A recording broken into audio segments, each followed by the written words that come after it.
आरक्षक भर्ती को लेकर सामने आ रही शिकायत पर गृह मंत्री एवं डिप्टी सीएम विजय शर्मा ने अपनी प्रतिक्रिया दी है। उन्होंने कहा है, भर्ती प्रक्रिया से संबंधित किसी भी प्रकार की शिकायत के लिए जिला स्तर पर एसपी कार्यालय में शिकायत दर्ज कराने की व्यवस्था की गई है। डिप्टी सीएम विजय शर्मा ने बताया कि मार्क्स डिस्प्ले को लेकर अभ्यर्थियों की ओर से कई शिकायतें प्राप्त हुई है। उन्होंने स्पष्ट किया है कि यूपीएससी पैटर्न के तहत सामान्य तौर पर अंक सार्वजनिक करने का प्रावधान नहीं होता, लेकिन इस शिकायतों को गंभीरता से लेते हुए 9 परीक्षा केंद्रों के अभ्यर्थियों के अंक जारी किए गए। विजय शर्मा ने कहा कि अभ्यर्थी क्यूआर कोड के माध्यम से छत्तीसगढ़ पुलिस की आधिकारिक वेबसाइट पर जाकर अपनी सूची देख सकते हैं। वेबसाइट पर सभी जिले से संबंधित पूरी जानकारी उपलब्ध कराई गई है, जिससे अभ्यर्थियों को किसी प्रकार की परेशानी न हो। डिप्टी सीएम ने यह भी कहा कि आरक्षण भर्ती प्रक्रिया को पूरी तरीके से पारदर्शी और निष्पक्ष बनाए रखने के उद्देश्य से यह व्यवस्था लागू की गई है, ताकि किसी भी अभ्यर्थी को संदेह या भ्रम की स्थिति न रहे। मैंने पहले भी इस पर स्पष्टता की है कि किसी को भी कोई ग्रीवेंस है तो एसपी कार्यालय में प्रतिदिन सुबह 10:30 से 12:30 तक ग्रीवेंस सुने जा रहे हैं और इसके रिड्रेसल के लिए उसी शाम को चीज़ों को उनको स्पष्ट किया जा रहा है कि क्या हुआ है। फिर भी कोई कन्फ्यूजन बनना था। मैंने काफ़ी इसमें प्रतिक्रिया देखी कि इसमें मार्क्स सबके डिस्प्ले होने चाहिए। विभाग से बात करने पर पता चला कि जो यूपीएससी का पैटर्न होता है उस पैटर्न पर लोग अपने मार्क्स देख सकते हैं, सभी के मार्क्स देखने की स्थिति नहीं होती है। कोई बहुत कम पाता है, कोई किसी की स्थिति अलग होती है, जो भी होगा। लेकिन फिर भी जैसे कि युवाओं के बीच में विषय था कि नंबर सबके जारी होने चाहिए, तो विभाग में 6 रेंज हैं और 9 ऐसे केंद्र हैं जिनके माध्यमों से परीक्षा संचालित की गई थी। तो पूरे के पूरे 9 केंद्रों में उनके नंबर्स जारी किए गए। फिजिकल में कितना नंबर मिला है, रिटर्न में कितना नंबर मिला है, यदि उस व्यक्ति को कोई बोनस नंबर दिया जा रहा है तो वो कितना है और किस बाबत है, ये पूरा ही डिटेल इसमें बताया गया है। ये जो क्यूआर कोड मैं आपको दिखा रहा हूँ, इस क्यूआर कोड को आप स्कैन कर लेंगे और स्कैन करके आप छत्तीसगढ़ पुलिस के वेबसाइट के उस पेज पर पहुँच जाएंगे जहाँ पर आपको ये लिस्ट मिलेगा।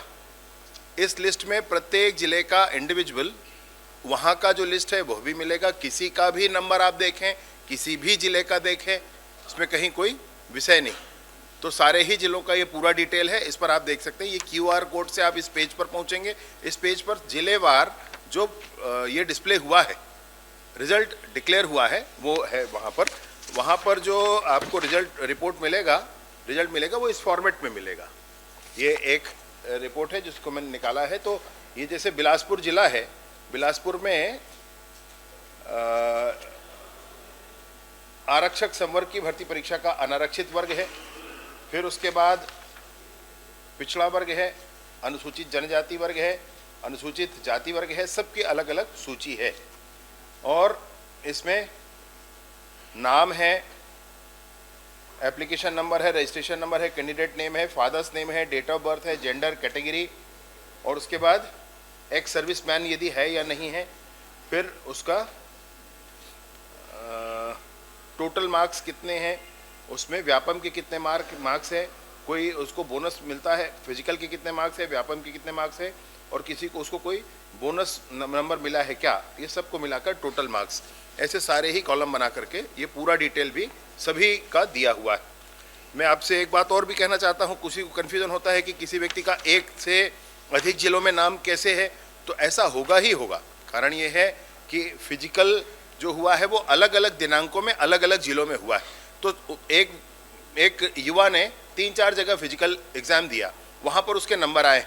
अब वही व्यक्ति अपना रिटर्न का एग्ज़ाम देता है, उसको रिटर्न के जितने उसके प्राप्तांक हैं उसको सभी जिलों में भेज दिए जाएंगे और उस जिले के मेरिट लिस्ट में उसके आधार पर उसका रहना या नहीं रहना ये तय होगा। मतलब उस जिले का फिजिकल का नंबर और उसके प्राप्तांक, रिटर्न का प्राप्तांक, ये दोनों को मिला करके उस जिले का मेरिट लिस्ट बनेगा। तो वो व्यक्ति उस जिले के मेरिट लिस्ट में होगा या नहीं होगा। तो ऐसे संभावना है कि एक व्यक्ति अनेक स्थानों पर मेरिट लिस्ट में रह सकता है। अब आगे क्या होगा, आगे ये है कि वो एक स्थान पर उसका सिलेक्शन होगा। एक स्थान पर सिलेक्शन होगा तो बाकी जो उसका ये है उस बाकी में मेरिट वो जगह खाली होगी, वो जगह खाली होगी तो जो वेटिंग में होगा वो ऊपर आएगा। ये स्थिति है अभी, और मैं सोचता हूँ कि इसमें अभी जिलों में सुनवाई हो रही है।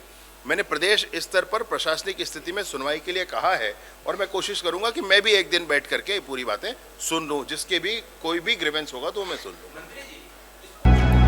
अब आप भी बन सकते हैं सिटीजन जर्नलिस्ट, लड़ सकते हैं अपने हक की लड़ाई।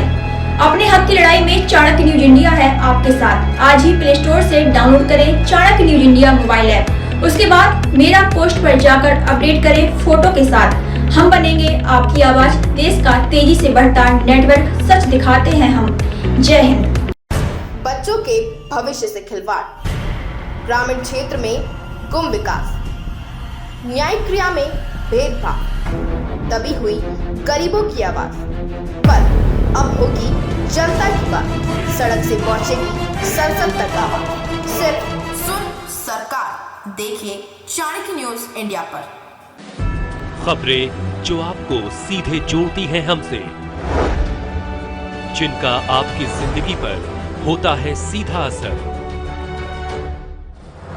खबरों की वही तस्वीर, बिना बदले बिना डरे, जज्बा सच का लिए, सच दिखाते हैं। चाणक्य न्यूज इंडिया, हम हैं हिंदुस्तानी। कटेंगे तो कटेंगे। आज देश इनसे कह रहा है तुमसे नहीं हो पाएगा। Can you understand the ignorance? We are not looking for your admiration. आपको अपना काम करना पड़ेगा। राजनीति देखिए चाणक्य न्यूज इंडिया के साथ।